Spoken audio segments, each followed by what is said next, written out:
নরেন্দ্রনাথকে বাকিদের দেখে বলতেন, পরবর্তীকালে ইতিহাস পাওয়া গেছে, ডায়েরিতে পাওয়া গেছে যে তিনি বলছেন, তোরা সকলে নরেনের কথা শুনবি, তোদের মধ্যে নরেন হচ্ছে বুদ্ধিমান, ও যেমন যেমন বলবে তোরা তেমন তেমন করবে, আর ঈশ্বর লাভই মনুষ্য জীবনের উদ্দেশ্য। এখন আমরা কথা বলতে করতে কি দেখছি, একটা জায়গায়, একটা জায়গায় প্রায় সব জায়গায় শ্রীরামকৃষ্ণদেব বলছেন ঈশ্বর লাভ, তারপরে বলছেন ঈশ্বর দর্শন। দুটো কথা পরপর বলা আছে, আমরা ভাবলে যাচ্ছি একই তো জিনিস, কিন্তু দেখছি না একটু ভিন্ন ভিন্ন আছে, ঈশ্বর লাভ আর ঈশ্বর দর্শন। তো এনাদের বলছেন তোদের এই ঈশ্বর লাভই মনুষ্য জীবনের উদ্দেশ্য, এইটাতেই এই বস্তুটাকে ধরে রাখবে।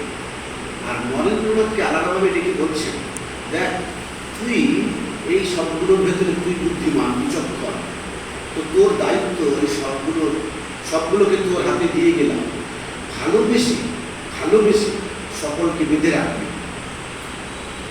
তো ভালোবেসে সকলে, যে ভালোবাসার শব্দটা দিয়ে বেঁধে বলে দিচ্ছি, স্বামীজি তার জীবনের শেষ দিন পর্যন্ত আর এই গুরু ভাইদের ভালোবাসার বন্ধনে এমন বেঁধেছে যে আর কেউ তার থেকে বেরোতে পারে। তো সেই ভালোবাসাগুলো অনেক ভিন্ন ভিন্ন রূপ নিয়েছে, খুব কঠিন কঠিন। যেমন একটা ঘটনা মনে করছে, স্বামীজি আমেরিকা এ থেকে যখন ফিরে এসেছে, দ্বিতীয়বার আমেরিকার সাউথ ইন্ডিয়া থেকে ফিরে এসে,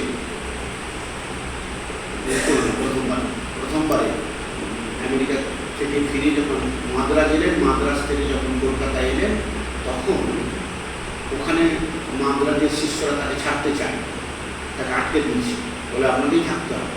স্বামীজি বলছেন, আমার মধ্যে থাকা সম্ভব না, আমার মিশন অনেক বড়, আমি এমন একজনকে পাঠাবো যে তোমাদের যেখানে সাউথ ইন্ডিয়াতে ব্রাহ্মণ গোড়ানো হয়, গোড়ানো তার থেকেও বেশি গোড়া, ওই লোককে পাঠিয়ে দেবো, চিন্তা করো না।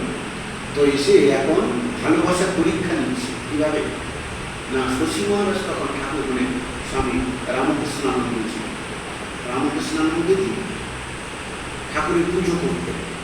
জগতে তিনি আর কেউ বেঁচে আছে, জগৎ আছে, শশী মহারাজের হুঁশ থাকতো না। তিনি ঠাকুরের পুজো সেবা ছাড়া কিছু জানতেন না। এমনকি সেই কারণে ঠাকুরের পুজো তখন পয়সা থাকতো না খাবার কিছু। তো শশী মহারাজ একটা স্কুলে অঙ্ক পড়াতেন, লোকের বাড়ি ভিক্ষা চাইতে যেতেন ঠাকুরের ভোগ দেওয়ার জন্য। তার কোনো লজ্জা টজ্জা কিছু হতো না, লোকে গালাগালি করতেন, কিছু মনে করতেন না।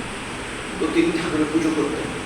তো স্বামীজি দেখলেন, আর শশী মহারাজ খুব জ্ঞানী পণ্ডিত ছিলেন, চিন্তা ভাবনা অনেক উচ্চ।